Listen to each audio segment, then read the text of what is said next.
Hello everyone, welcome to CLAT prep. आज है 8 मई 2025 और जैसा कि आपको पता है हम डेली न्यूज़ एनालिसिस करते हैं, फैक्चुअल एनालिसिस करते हैं, उसके बाद 20 क्वेश्चंस की प्रैक्टिस भी करते हैं।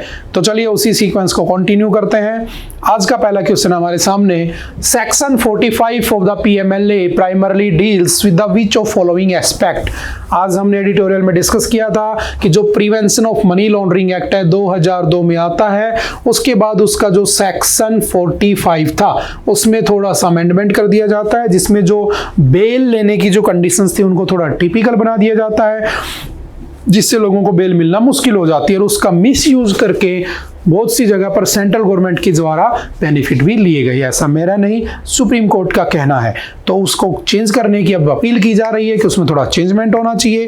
तो किसकी बात करता है सेक्शन 45? तो पावर्स ऑफ द एनफोर्समेंट, आपका conditions for the grant of bail है ना, बेल कैसे दी जाएगी उसके रूल्स की बात करता है।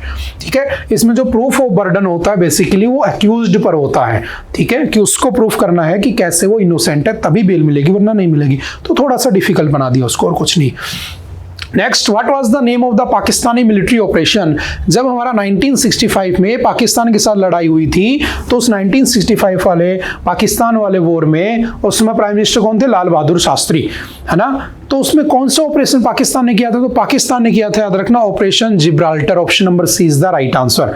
और उसके बाद ट्रीटी कहां पर साइन हुई थी? तो ताशकंद, उज्बेकिस्तान, जहां पर लाल बहादुर शास्त्री की डेथ हो जाती है। ठीक है, बिसाइड सिल्वर आयोडाइड, याद रखना, सिल्वर आयोडाइड के अलावा अगर आपको क्लाउड सीडिंग करके आर्टिफिशियल रेन करवानी हो तो आप किसका यूज करोगे? तो याद रखना, ड्राई आइस। आज हमने एडिटोरियल में पढ़ा था कि जो सेंटर है, कैबिनेट है, उसने उसको अप्रूव दे दिया है कि हाँ प्रैक्टिस करो, ट्रायल करो, उसके बाद हम इसके ऊपर रूल्स बनाने के बारे में सोचेंगे। ठीक है, तो सिंपल सा याद रखना कौन कौन से ड्राई आइस का भी यूज आप कर सकते हो उसके अंदर। चलते हैं नेक्स्ट, द करतारपुर कॉरिडोर। ये भी आज न्यूज में था कि जो हमारा इंडिया है और पाकिस्तान है, तो उन पंजाब वाले स्टेट में है क्या कि वहां पर गुरु नानक देव जी जो सिखों के पहले गुरु थे, ठीक है, जिन्होंने लंगर सिस्टम स्टार्ट किया था, ठीक है, जो फाउंडर कहे जाते हैं सिखिज्म के, ठीक है, वो अपने जीवन के लास्ट 17-18 सालों तक वहीं पर रहे थे। ठीक है, अब करतारपुर साहिब में, तो वो पाकिस्तान में चला गया। तो वो टाइम से लोगों की इच्छा थी कि वो भारत में जो आपके सिख लोग हैं उनकी श्रद्धा जुड़ी हुई थी, उनको जाना चाहिए। तो 2019 में एक एग्रीमेंट होता है और करतारपुर कॉरिडोर स्टार्ट हो जाता है। ठीक है, तो करतारपुर कॉरिडोर कब स्टार्ट होता है? 2019 में। किस किस के बीच है? इंडिया पाकिस्तान, ठीक है, पंजाब और पाकिस्तान में जुड़ा हुआ है। ठीक है, रावी ब्यास के इधर आपका इंडिया वाला है और गुरुद्वारा, और उधर कौन सा है? पाकिस्तान वाला करतारपुर साहिब, दोनों को कनेक्ट करता है। Which countries are members of the Quadrilateral Security Dialogue? जो क्वाड है उसके कौन कौन से मेंबर हैं? तो याद रखना, क्वाड की लास्ट ईयर समिट हुई थी अमेरिका में, इस बार उसकी समिट होगी 2025 summit will be held in India, 2025 India में। ठीक है, तो कौन कौन से मेंबर हैं? India, Australia, Japan, USA, 4 member हैं इसके क्वाड के। ठीक है, कब बना था क्वाड? 2007 में बना था, ध्यान रखना। चलते हैं next, Who was appointed as the new Prime Minister of Yemen? यमन के नए प्राइम मिनिस्टर कौन बने हैं? तो Salim Saleh bin Breik. Option number B is the right answer. ठीक है, वन लाइनर में याद रखना। चलते नेक्स्ट, अपॉइंटमेंट्स में होना चाहिए याद। Which country became the 123rd member of the International Solar Alliance? तो International Solar Alliance was signed in 2015. Where is the headquarter? Headquarter कहाँ पे है? तो याद रखना, गुरुग्राम में इसका हेडक्वार्टर है, हरियाणा में। ठीक है, और इसके 123वां मेंबर कौन बनाया? तो याद रखना, Angola. Option number B is the right answer. ठीक है, और इसका पर्पज इसलिए था कि उस समय लगता था कि जो रीन्यूएबल एनर्जी रिसोर्सेज है उसमें सबसे अच्छा क्या है? सोलर। और उसकी थीम बनाई गई थी उस समय, सन नेवर सेट्स, कि सन कभी अस्त नहीं होता, तो दुनिया के किसी ना किसी हिस्से में चलता रहेगा, हमें उससे एनर्जी बनानी है और फॉसिल फ्यूल्स या जो आपके नॉन रीन्यूएबल एनर्जी रिसोर्सेज है उनकी डिपेंडेंसी को दूर करना है और फ्यूचर को, ग्रीन फ्यूचर को देखना है। तो हमने सोलर अलायंस किया था। लेकिन अभी 2023 में जब G20 हुई थी भारत में, तो हमने सोलर अलायंस के साथ साथ बायोफ्यूल अलायंस भी स्टार्ट कर दिया था 2023 से, ध्यान रखना, G20 से। अब हम बायोफ्यूल्स पे जा रहे हैं, जैसे इथेनॉल है ना, इन सब के ऊपर जा रहे हैं, ग्रीन हाइड्रोजन, इनकी तरफ जा रहे हैं। ठीक है, सिंपल याद रखना। नेक्स्ट चलते हैं, Which international agreement brought an official end to the 1965 इंडो-पाकिस्तान war? तो कौन सा एग्रीमेंट था? तो ताशकंद एग्रीमेंट, ठीक है, जिसके बाद किसकी डेथ हो जाती है? लाल बहादुर शास्त्री की, है ना, ये भी ध्यान रखना। चलते हैं next. The line of control was formally established after which agreement? तो देखो, जब आपके बांग्लादेश को आज़ाद कराया गया था, सेपरेट नेशन बनाया गया था, उस समय 1972 में एक एग्रीमेंट होता है जिसका नाम था सिमला एग्रीमेंट, है ना, और उसके बाद एक लाइन ड्रॉ की जाती है, लाइन ऑफ कंट्रोल। तो किस किस के बीच में है? तो याद रखना, इंडिया और पाकिस्तान।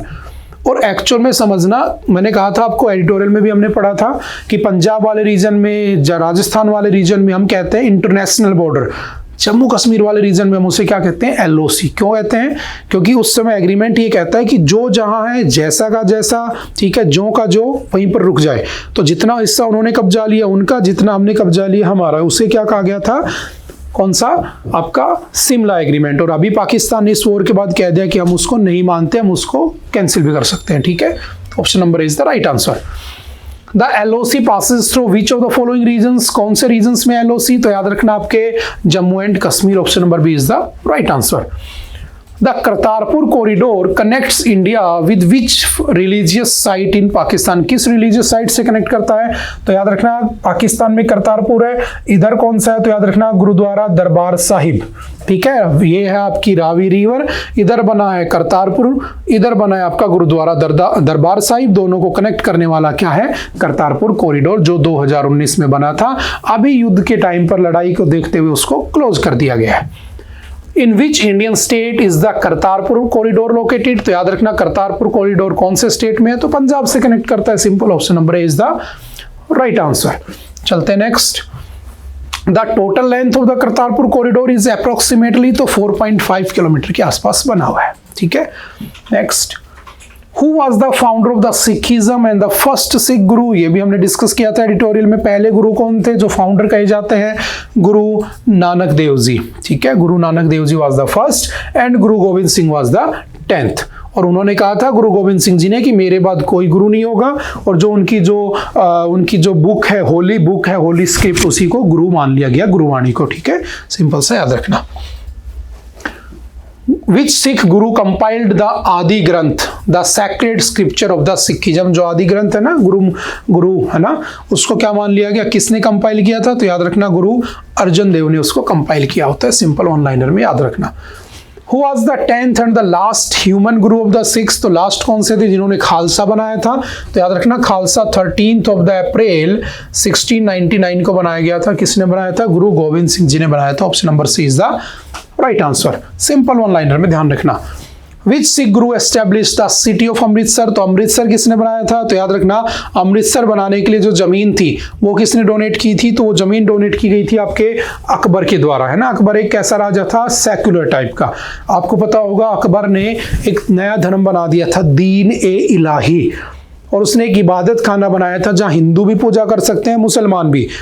और उसने जजिया कर भी हटा दिया था 1560s के अंदर, 64 के आसपास। दैट इज वाई इंडिया के लोगों ने उसको क्या कहा? अकबर। एक्चुअल में उसका नाम क्या था? तो याद रखना, मोहम्मद जलालुद्दीन। बट उसको अकबर का टाइटल, अकबर की उपाधि किसने दी थी? भारत के लोगों ने। बात समझ में आ रही है।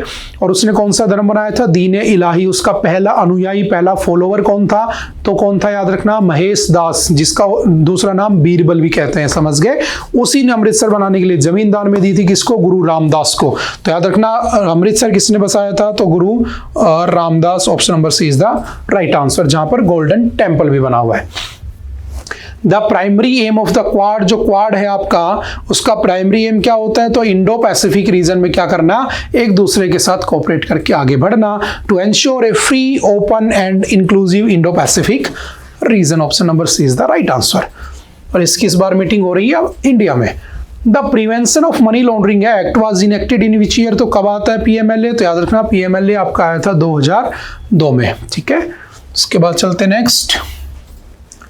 Which country strengthen defence ties with India through the HADR exercise? किसके साथ हुई है? तो याद रखना, आपका सिंपल वन लाइन में, मालदीव्स के साथ हमारी एक्सरसाइज हुई है। Option number B is the right answer. चलते नेक्स्ट। आई थिंक आज के लिए इतना ही था। आई होप कि आपको बातें समझ में आई होंगी। फिर भी अगर कोई डाउट रहता है तो आप एनी टाइम आकर मिल सकते हैं, पूछ सकते हैं। Okay, bye bye, thank you. मिलते हैं दोबारा से। Have a nice day.